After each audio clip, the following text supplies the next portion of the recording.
Buenos días, chavales, soy vuestro profesor de Geografía e Historia y vamos a ver el último tema sobre los griegos. Luego pasaremos a Roma. Arquitectura y escultura. Arquitectura, todo aquello relacionado con las edificaciones, y escultura, pues lo relacionado con la forma que se le da a materiales duros como el bronce o la piedra, el mármol o la madera o la terracota para sacar formas, en el caso de los griegos, mayoritariamente humanas, pero a veces puede ser pues de animales o de cosas. ¿De acuerdo? Eso es la escultura. Vamos a ver. Se dice que los griegos construían a la medida del ser humano, rechazando el estilo más colosal del arte mesopotámico y egipcio. Aquí os he traído tres imágenes para que podamos comparar más o menos esto que estamos diciendo. La primera imagen a la izquierda es un zigurat de Mesopotamia. Podría ser del pueblo babilonio, podría ser del pueblo asirio, pero vemos que parece como una montaña, es gigantesco, colosal, impresionante. Hace que el hombre sea diminuto a su lado, es un símbolo de poder. Lo mismo pasa con la imagen de en medio, con los colosos que representan al faraón, que es un dios en la tierra, y que representan el poder de quien ordena la construcción de estas figuras. Si nosotros estuviéramos junto al coloso, nos veríamos diminutos como hormigas. Sin embargo, el templo griego, que además este es pequeñito, los hay más grandes, hace que el hombre no se sienta tan intimidado por la construcción. Eso que la construcción está dedicada a un dios o a una diosa.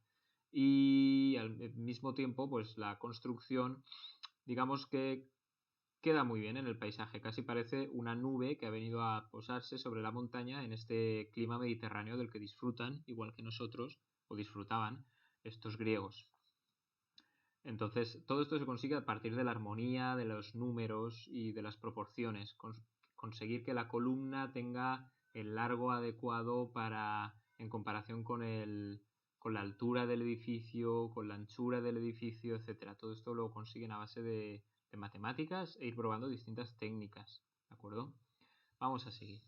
Arquitectura, tenemos aquí tipos de edificios. Los dividimos en civiles y en religiosos. Los civiles son los que utilizaba todo el mundo, todos los ciudadanos al menos, y los religiosos son los que están dedicados a la deidad, a los dioses o diosas. Entonces, civiles, tenemos por ejemplo el estadio, que es donde practicaban distintos deportes, de los que luego practicaban en las Olimpiadas, por ejemplo. Entonces tenemos pues lanzamiento de jabalina, carreras, salto de longitud, este tipo de cosas las hacían en el estadio. En el gimnasio, como hoy en día, pues se ponían cachas, se practicaban distintos ejercicios. El hipódromo era para carreras de caballos, con carros ligeros. Quienes conducían los carros se llamaban aurigas.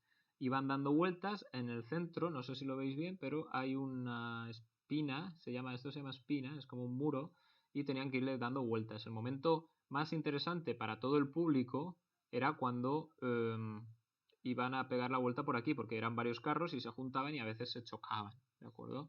Entonces a la gente eso le gusta. Y obviamente a los caballos y a los conductores no debía gustarles demasiado, para ellos era el momento más peligroso. Luego aquí tenemos el teatro u Odeón, donde iban a ver espectáculos, igual que vosotros cuando fuisteis al teatro, en valenciano o en inglés. Y aquí el ágora, que viene a equivaler a nuestras plazas mayores de muchos pueblos y ciudades, que hay una plaza mayor en el centro del pueblo. A ver ese perro si nos deja hablar de los griegos.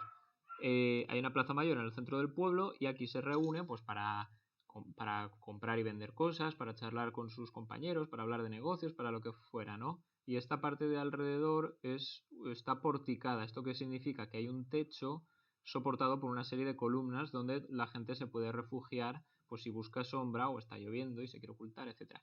Luego, edificios religiosos, pues templos dedicados a los dioses. Los templos en la cultura griega son la casa de los dioses, es donde los dioses tienen una especie de morada. Aquí tenemos distintos, el de Paestum, que está más o menos al sur de Italia, tirando un poquito hacia el centro, por debajo de Nápoles, porque recordaréis de las colonizaciones griegas, los griegos llegaron a una zona que se llama Magna Grecia, pero que comprende pues el sur de Italia, ¿no? Y luego también cogieron Sicilia. Pues esto está en el sur de Italia. Luego el Partenón y Atenea Nike, estos dos templos, están en la Acrópolis de Atenas. El Partenón es el más famoso. Están encima, en una colina que preside sobre toda la ciudad de Atenas. Y todavía hoy se pueden visitar, obviamente. Y Zeus, este templo de Zeus, peor conservado, está en Corintio. ¿Vale? Aquí vemos... ¿Corintio? Ah, no. ¿Qué digo yo? Esto es el estilo. Vale, que pensaba que había leído Corinto. A ver, estilos, órdenes constructivos están aquí puestos entre paréntesis y ahora os lo voy a explicar. Dórico, jónico, corinto, vale, corintio. Pues los órdenes constructivos, digamos que van variando a lo largo del tiempo. Primero tenemos el dórico, luego el jónico, aunque estos dos conviven, y estos dos también, y luego está el corintio. Podemos, para que os hagáis una idea y simplificando un poco, decir que el dórico es el estilo más antiguo, el jónico el del medio y el corintio el más reciente en el tiempo.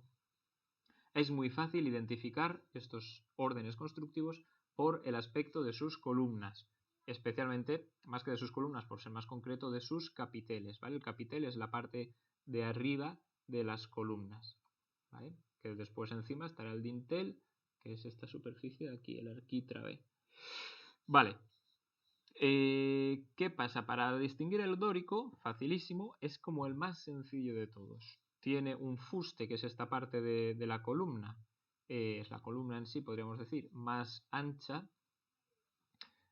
Parte directamente del estilóbato, que son las escaleritas sobre las que está el templo, ¿de acuerdo? ¿Ves? Aquí, por ejemplo, esto sería el estilóbato.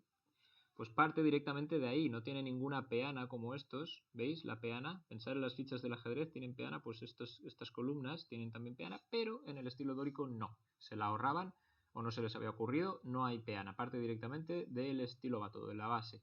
Y luego en la parte alta del capitel, pues es muy sencillo, simplemente tiene este equino, que para que os acordéis es como el casco de un caballo del revés, y caballo se puede decir también, es un sinónimo, equino, ¿vale? Así pues ya tenéis el estilo dórico, ya os lo conocéis. Ahora, ¿qué pasa con el jónico? Pues que ya sí que tenemos una peana debajo de la columna. Luego el fuste es más grácil, es más ligero, más pequeñito, como veis, que el dórico. Y arriba el capitel pues parece una fallera, tiene ahí como unas ensaimadas a los lados, así que facilísimo. En cuanto veáis un templo con un capitel con esta forma de fallera, decís que es estilo jónico y habréis acertado. El corintio, ¿qué le pasa? Pues es igual, también muy grácil, muy finito. Estas estrías están muy marcadas. Y finalmente el capitel tiene pues una fantasía hecha a base de hojas de acanto, por una vieja leyenda griega que podéis buscar por ahí. Ahora no lo voy a explicar, que si no esto se hace muy largo, ¿vale? Entonces, hojas de acanto para el corintio.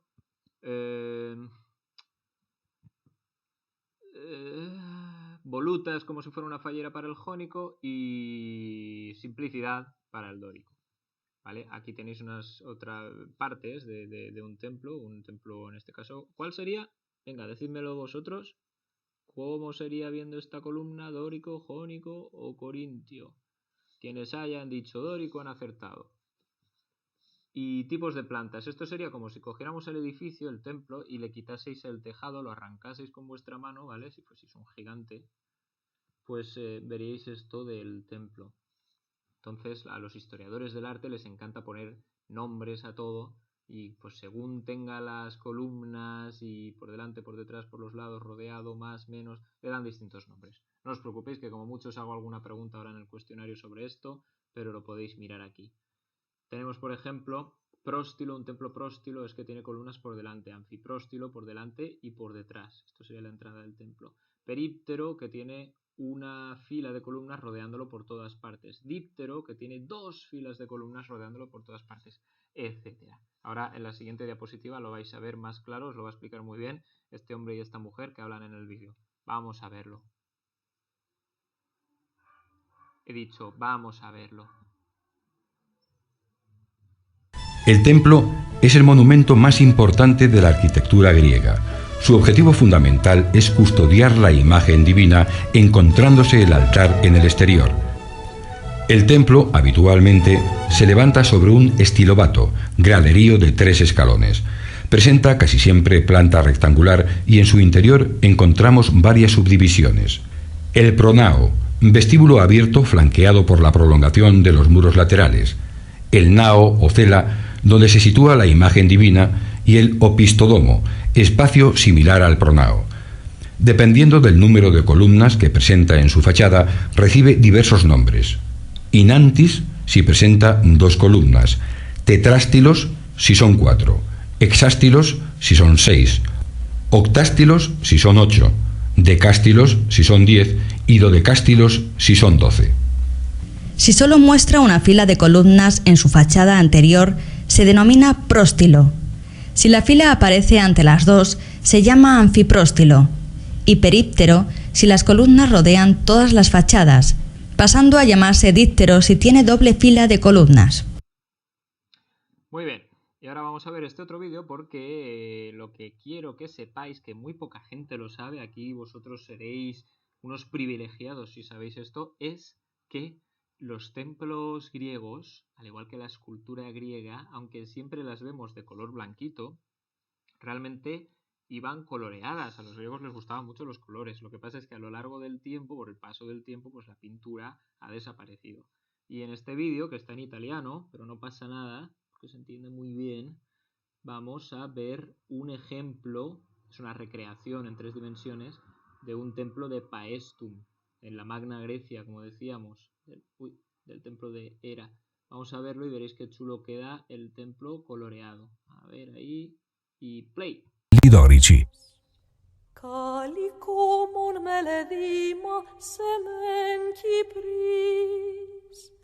Qui, nella decorazione vegetale della superficie, il blu si intrecciava a rosso intenso.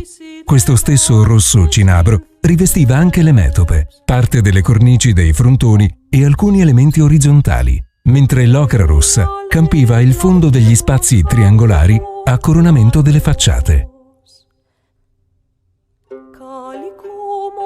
Inoltre, appare plausibile ipotizzare la presenza di una decorazione a fogliette e palmette in rosso e blu per decorare le cornici che inquadravano i vari elementi architettonici.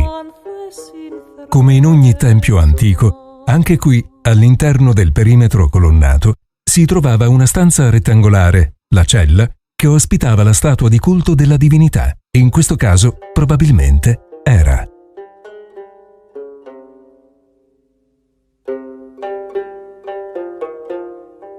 Di questa parte interna, nel tempio di Nettuno, si sono conservate 2 fila di colonne a 2 ordini sovrapposti, che reggevano, insieme alle pareti, anche il soffitto e il tetto. E ancora oggi, davanti al tempio, si vedono i resti degli altari sacrificali che si trovavano sempre all'aperto e costituivano, dal punto di vista religioso, gli elementi essenziali dei santuari antichi. La divinità a cui era dedicato il tempio, durante le offerte, era temporaneamente presente e guardava lo svolgersi del rito attraverso le porte della cella, aperte per l'occasione. Genial. A ver, ¿alguien se ha quedado con a quién estaba dedicado este templo? ¿Cuál era la estatua de la divinidad? ¿Creen los expertos que había dentro de este templo? ¿Lo sabéis? ¿Es la mujer de Zeus? ¿Lo sabéis? Hera. Muy bien, Hera. Pues este templo estaba dedicado a Hera. Y una cosa que dice, yo ya sé que vosotros entendéis italiano igual que yo, igual que la mayoría de españoles, que entendemos italiano a la primera. Lo que dice, que yo no os lo he explicado y es interesante, es que fuera de estos templos había un altar de sacrificios. ¿Y esto por qué? Os explico. Los griegos creían que con los dioses lo que nosotros podíamos hacer era un intercambio. Tú le dabas algo al dios si querías a cambio algo del dios o diosa. Así pues, ellos lo que hacían era sacrificar un animal y ofrecérselo a la divinidad. Esto sale muchísimas veces en la Odisea y en la Ilíada, las obras de Homero. Ulises va a hacer algo difícil, o algunos héroes troyanos o dánaos, o sea, aqueos, van a hacer algo, y como va a ser difícil, pues deciden sacrificar un buey, unos corderos o varios o lo que sea, y lo cortan de determinada manera, la pieza, le ponen la grasa encima y lo queman. ¿Y qué pasa? Que esto desprende un olorcito muy rico que llega hasta el cielo, donde los dioses lo huelen y se sienten honrados por los mortales. Y dicen, esos mortales que se están acordando de mí y que me están honrando con esto, que para mí es como comer, oler ese buey que se quema, ¿no? Pues yo les voy a dar algo a cambio, les voy a ayudar a vencer en la batalla, les voy a ayudar a atravesar el mar, les voy a ayudar a lo que sea, ¿de acuerdo? les voy a dar más fuerza, más coraje, voy a hacer que parezcan divinos, guapísimos, que todos les teman, lo que sea. Siempre para obtener algo del dios hay que darle. Entonces, estos altares de sacrificios se dispondrían delante de los templos, pero fuera, y la puerta quedaría abierta y la representación, la estatua del dios o diosa de dentro, estaría mirando cómo se realiza el sacrificio. Eso es lo que decía el vídeo hacia el final. Vamos a seguir. El teatro griego, pues los griegos iban al teatro igual que vamos nosotros. De hecho, iban mucho más que nosotros, seguro, los ciudadanos. Entonces tenemos 3 partes. Esta parte de aquí, que son como las gradas, ¿no? Se llamaba koilon en griego. Aquí lo tenemos. Y es donde la gente se sienta, obviamente. Luego está la orquestra, que es donde va el coro que canta, para darle musicalidad a la obra. Y aquí está el escenario, o escena, no sé cómo se dirá. Pero bueno, hoy en día la palabra deriva de aquella y se dice escenario, que es donde se realiza la representación. Los actores griegos, siempre hombres, iban con unas máscaras que parecían pues como los emoticonos de la época, iban con sonrisas o con la sonrisa invertida que expresa tristeza, a lo mejor con las cejas arqueadas para representar el enfado, etcétera. Y luego los griegos construían en las laderas de montañas, es decir, la parte que baja de la montaña pues aprovechaban y ahí ponían los escalones, las gradas y construían su teatro. Los romanos, que también tendrán teatros, no hacen esto, sino que los construyen en medio de la nada. Hacen todo esto, pues lo construyen igual que hacemos nosotros con los estadios de fútbol, ¿de acuerdo? Que pueden estar como el Mestalla en mitad de una avenida, pues eso hacían los romanos, pero los griegos no, los griegos los ponían en la ladera de una montaña.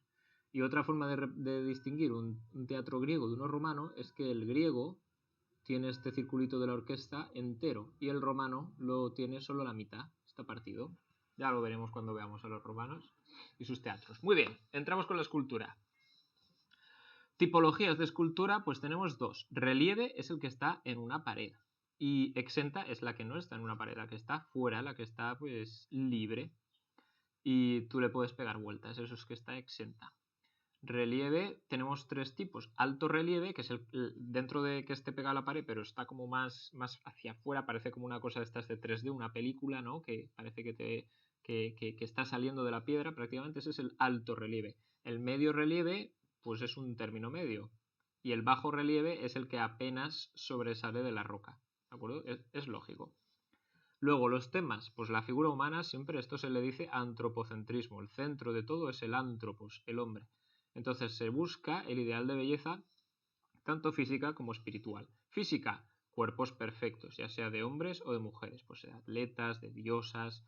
Y espiritual, pues digamos que esta salud física se traduce también en la mente. Hay una frase, ahora no recuerdo quién lo dijo, el griego, pero es lo de, igual lo habéis escuchado, mens sana in corpore sano, mente sana en un cuerpo sano. Pues la mente tiene que estar también perfectamente sana. Y eso se representa en estas esculturas normalmente. Veremos que en último término empiezan a hacerse cosas contrarias a esta especie de tranquilidad espiritual de la mente sana. Y luego la escultura se policromaba, esto significa que se coloreaba, como vemos aquí, igual que los edificios, todo muy colorido, ¿vale? Y luego valores formales, pues tenemos varios, que lo veremos después, no pasa nada. Materiales, esto sí que es importante, aparte de otros raros como la terracota, que es como, pues digamos, cerámica, barro, teníamos el bronce y el mármol blanco. ¿Qué pasa? La mayoría de esculturas griegas estaban hechas en bronce, pero hay muy pocas que nos hayan llegado y casi todo lo que nos ha llegado son copias romanas hechas en mármol. Por lo tanto, los romanos les encantaba el arte griego, una vez los conquistaron empezaron a copiarlos muchísimo y hacían copias, ellos sí que veían todas las esculturas en bronce y hacían copias en mármol. Y muchas de estas esculturas en bronce se han perdido y nos han llegado las romanas y conocemos el arte griego en gran parte gracias a las copias romanas. Y fuentes de inspiración, pues atletas, dioses, héroes de la mitología. Escultura, vale, ahora vamos poco a poco. La escultura griega aspiraba a representar la belleza, eso ya lo hemos dicho, del cuerpo humano. En la época arcaica, es decir, la más antigua, se representaba a los jóvenes desnudos, kuroi, y a las mujeres vestidas, korai. Si era chico desnudito, si era chica vestidita. Esto es en singular. Kuros es en singular, kore es en singular. Kuroi y korai en plural, ¿de acuerdo? Es un lío Mejor que si lo estudiéis solo en singular o solo en plural, una de las dos formas. El cuerpo tiene un aspecto rígido, la posición es frontal, la expresión del rostro hierática con una media sonrisa. Fijaos, los cuerpos parece que están en una formación militar, así en firmes, y parece que les van a pasar revista. Eso es rígido. El rostro hierático quiere decir que no te está transmitiendo su pensamiento, que dices, pues no sé qué le pasa por la cabeza porque su rostro no me lo dice. Los ojos almendrados, frontalidad, significa que siempre están de frente, incluso aunque tenga esta pierna adelantada a la izquierda, en el caso del curos, se supone que cuando tú adelantas la pierna, realmente, si lo pensáis, no tienes el pecho tan de frente. Es una representación muy influenciada por el arte egipcio. Pensar en los jeroglíficos y en las estatuas egipcias, y son parecidas a estas.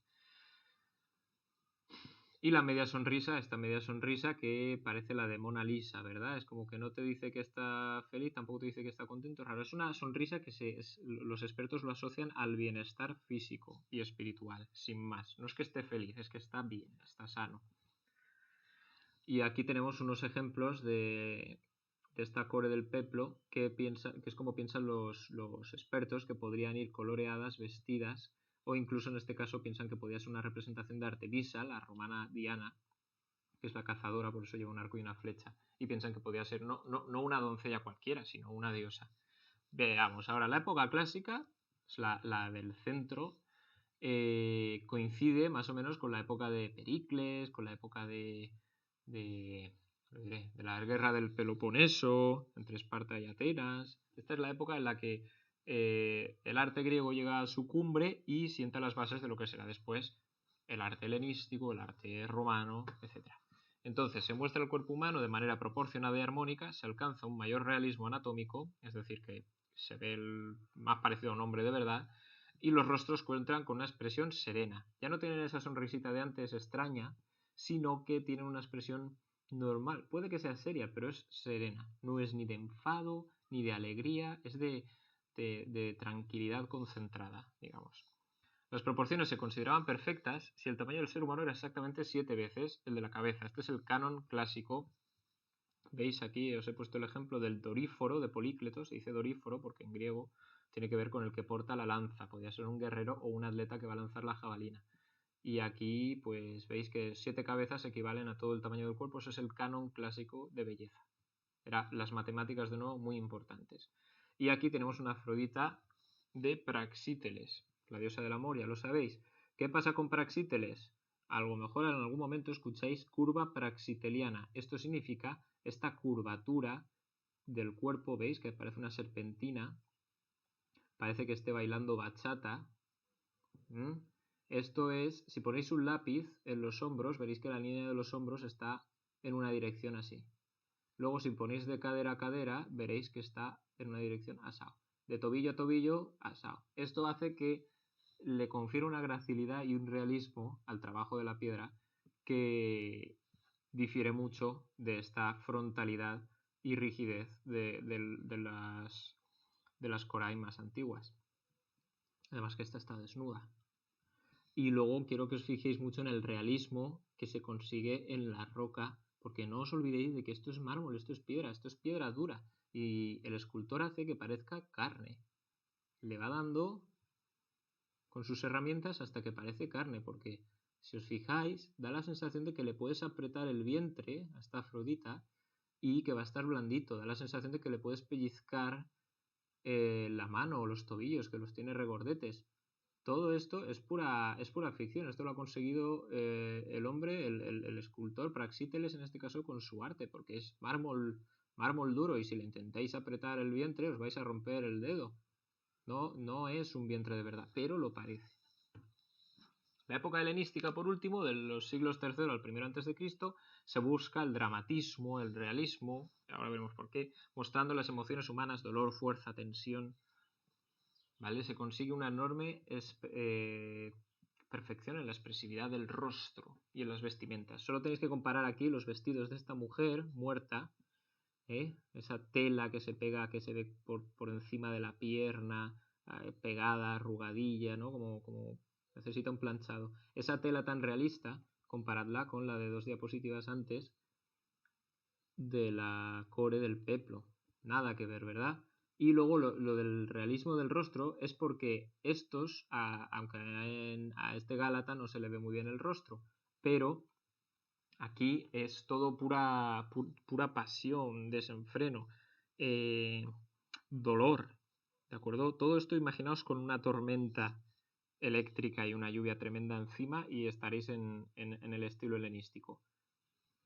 Las caras expresan angustia, sufrimiento. Este en concreto, esta representación es un galo, Gálata es lo mismo, que ha matado a su mujer y se está dando muerte a sí mismo a través por la clavícula para llegar al corazón, se está suicidando porque seguramente ha perdido la batalla o la ciudad en la que viven ha caído y se da muerte a su amada y a sí mismo antes de que los capturen y los hagan esclavos, violen a la mujer, todas estas cosas horribles que pasan en las guerras, pues él se está dando muerte antes de que eso suceda. Vemos que es un fornido guerrero, el cuerpo sigue siendo increíblemente realista, pero a diferencia de este Doríforo, por ejemplo, que está relajado, tranquilo, el cuerpo no expresa esa tensión, está fuerte desde luego, pero no expresa esa tensión.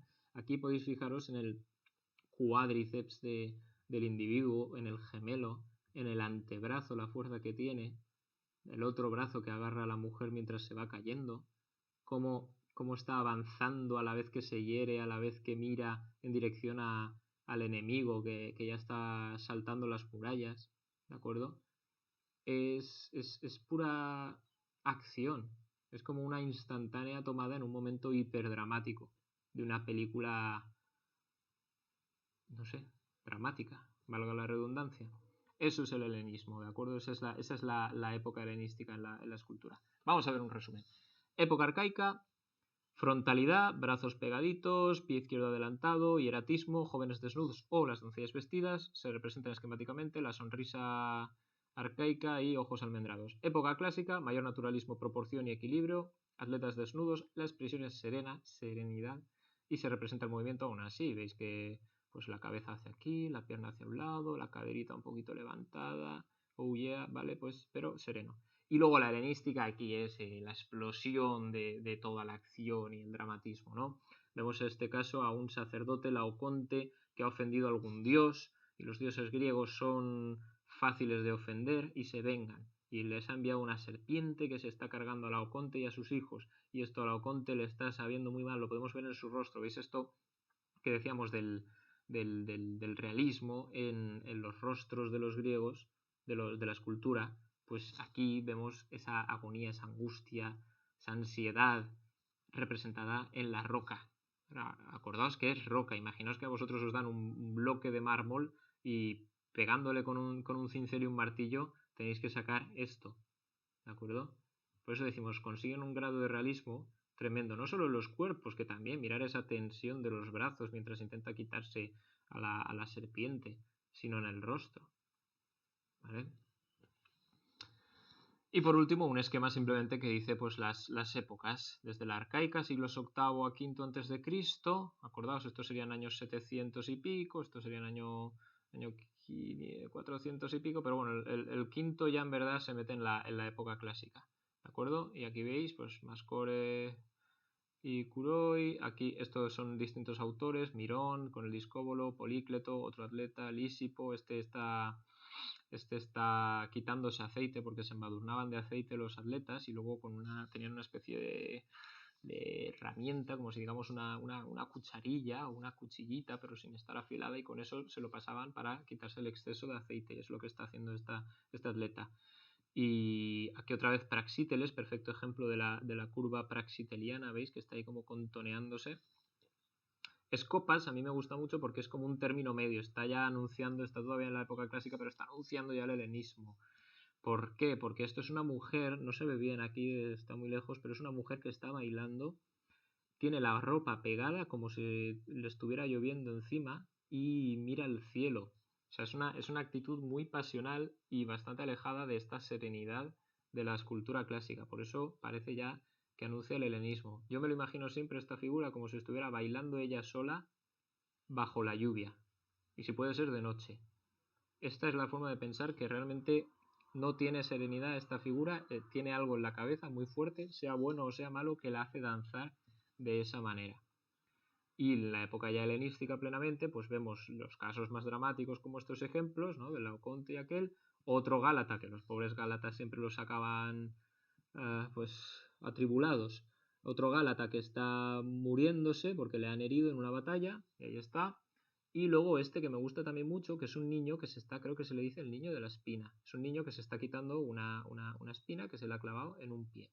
Y esto es porque dentro del helenismo había distintas escuelas, las había que les gustaba más el dramatismo y las había que les gustaba más pues las escenas costumbristas, que es cuando dices pues una escena que no tiene nada de especial, que ni es un dios, ni es una cosa así, sino simplemente un niño que se ha parado a quitarse una espina que se le ha clavado porque va descalzo. Muy bien, pues con esto ya está todo. Vamos a parar el vídeo y os pongo un cuestionario a continuación para que lo resolváis. Hasta la vista, chavales.